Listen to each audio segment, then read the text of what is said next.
Assalamualaikum warahmatullahi wabarakatuh. Selamat pagi semuanya. Untuk pertemuan kali ini kita akan membahas tentang announcement text. Lanjut. Yang pertama yaitu the definition of announcement text atau apa itu announcement text? Announcement is something spoken or written statement to give information and let people know what has happened or what will happen. Nah, jadi teks pengumuman adalah sebuah pernyataan yang tertulis ataupun secara lisan untuk memberikan sebuah informasi terkait sesuatu yang akan terjadi ataupun yang sudah terjadi. Nah, contoh untuk announcement yang tertulis sering kita jumpai di sebuah koran, majalah, dan juga mading sekolah. Biasanya itu ada pengumuman. Kemudian yang kedua tentang social function atau fungsi dari teks pengumuman, yaitu to inform the readers or people about events, agenda, or something that happened in the past or will happen, yaitu untuk memberitahu informasi kepada orang tentang suatu acara, suatu agenda, perlombaan, ataupun suatu yang sudah maupun akan terjadi.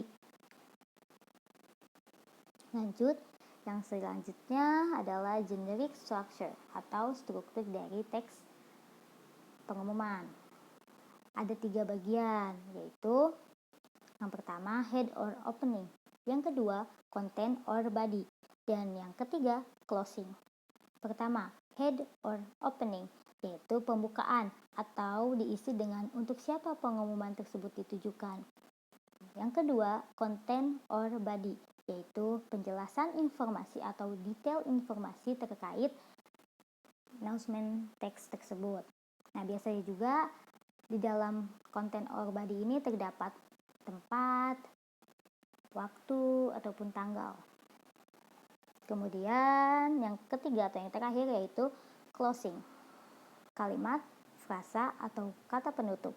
Nah, biasanya juga tentang siapa pengirim atau penulis dari teks announcement tersebut. Lanjut, language features, tata bahasa atau cirinya. Ada beberapa ciri, yaitu yang pertama, biasanya teks pengumuman ini menggunakan tenses simple present tense dan juga simple future tense.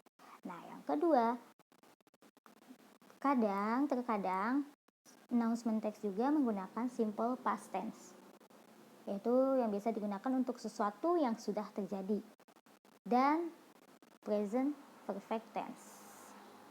Ketiga, common expression, ekspresi yang biasa digunakan dalam announcement atau teks pengumuman. Nah, contohnya attention please, attention. Nah, kata tersebut itu sering sekali ada di dalam sebuah teks pengumuman. Keempat yaitu nouns atau kata benda. Nah, tak jarang bahwa announcement text ini menggunakan kata benda atau nouns. Yang terakhir, khusus untuk spoken announcement harus memperhatikan pronunciation dan juga intonation-nya. Kemudian, kinds of announcement, yaitu jenis-jenis teks pengumuman. Yang pertama yaitu event announcement, yaitu pengumuman tentang sebuah acara atau sebuah kegiatan. Yang kedua, missing people, animal, items. Biasanya pengumuman atau pemberitahuan tentang orang hilang, hewan yang hilang, ataupun barang yang hilang.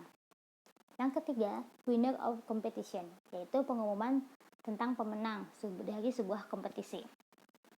Yang keempat, ada job announcement, yaitu pengumuman tentang lowongan pekerjaan. Yang kelima, sad news, yaitu berita duka. Yang keenam, new product, yaitu tentang produk yang baru. Jika ada produk yang baru, maka akan ada pengumuman-pengumuman yang disebarkan biasanya. Yang ketujuh yaitu marriage and wedding announcement, yaitu pengumuman pernikahan. Selanjutnya yaitu forming nouns from verbs. Nah, itu kata kerja yang diubah menjadi kata nouns. Nah, diubahnya itu karena adanya tambahan imbuhan di depan ataupun di belakang kata tersebut. Nah, bisa juga disebut sebagai derivative. Nah, contohnya ini ada prefixes dan juga suffixes. Prefixes yaitu imbuhan yang ada di awal kata dasar, sedangkan suffixes yaitu imbuhan yang berada di akhir kata dasar. Contoh untuk prefixes yaitu pertama, heard, mendengar. Nah, jika ditambahkan imbuhan menjadi misheard, yaitu salah dengar. Kedua, like, menyukai. Jika ditambahkan imbuhan di depan, dislike, menjadi tidak suka. Yang ketiga, agree, menyetujui. Jika ditambahkan imbuhan di depan, disagree, artinya tidak setuju. Nah, kemudian untuk suffixes, yang pertama contohnya cancel, membatalkan. Jika ditambahkan imbuhan di akhir, menjadi cancellation, pembatalan. Yang kedua, register, mendaftar. Jika ditambahkan imbuhan menjadi registration, pendaftaran. Ketiga, happy, bahagia. Jika ditambahkan imbuhan menjadi happiness, kebahagiaan. Dan yang terakhir, nouns, mengumumkan. Jika ditambahkan imbuhan di akhir bisa menjadi announcement, yaitu pengumuman. Selanjutnya yaitu contoh dari text announcement. Text announcement. Ada beberapa contoh. Contoh pertama, attention, assignment for students of grade 10, go to library and borrow an English magazine. Find an article and write a summary. Please submit it next Monday. See Mr. Aldi in the teacher's room for further information. Mr. Aldi.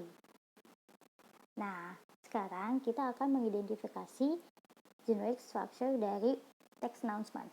Nah, attention ini termasuk ke dalam opening atau head.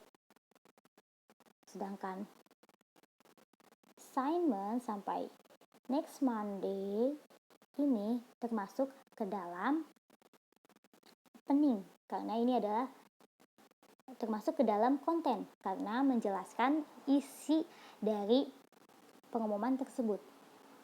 Dan yang terakhir ini merupakan closing, yaitu penutup dari pengumuman tersebut. Dan di sini ada tertera nama penulis dari orang yang menyebarkan pengumuman tersebut. Mari kita tulis. Yang ini tadi adalah opening, yang ini konten, dan yang ini adalah closing. Oke, kita lanjut. Contoh kedua, attention please. This announcement is addressed to all students of grade 12 in senior high school. Please attend the additional lessons that will be held on October 4th until March 21st, 2020. For having preparation for the final exam, all students are required to take an additional class to be successful in national exam. The principal. Nah, mari kita analisis kembali. Attention please, ini merupakan opening sama seperti contoh sebelumnya. Kemudian, this announcement sampai dengan in national exam merupakan konten atau body dari text announcement. Dan yang terakhir ini adalah closing. Seperti yang tadi dijelaskan, bisa termasuk ke dalam siapa penulis atau pengirim dari teks pengumuman tersebut. Sekarang kita tulis. Ini opening, ini konten, dan ini closing. Yang bisa dilihat di bagian konten terdapat date, tanggal ataupun bulan, dan juga penjelasan pengumuman tersebut tentang apa. Selanjutnya, contoh yang ketiga, cancellation of GYG concert in Singapore. Nah, kita akan menganalisis mana yang termasuk bagian opening, bagian konten, dan juga bagian closing, sama seperti contoh sebelumnya. Nah, untuk cancellation of GYG concert in Singapore ini merupakan title atau judul dari text announcement tersebut. Nah, sedangkan Dear Fans and Media ini merupakan tentang siapa atau ditujukan kepada siapa pengumuman tersebut. Kemudian this is an official announcement ini termasuk ke dalam opening dari text announcement. Kemudian selanjutnya, it is with utmost regret. Nah, ini termasuk ke dalam konten dari text announcement tersebut. Nah, yang terakhir ini, we understand the disappointment ini merupakan closing atau penutup dari teks pengumuman tersebut. Nah, di sini tertulis the management, paid and the entertainment. Ini adalah penulis atau pengirim surat tersebut, pengirim teks announcement tersebut. Oke, sekian penjelasan yang dapat saya sampaikan. Terima kasih.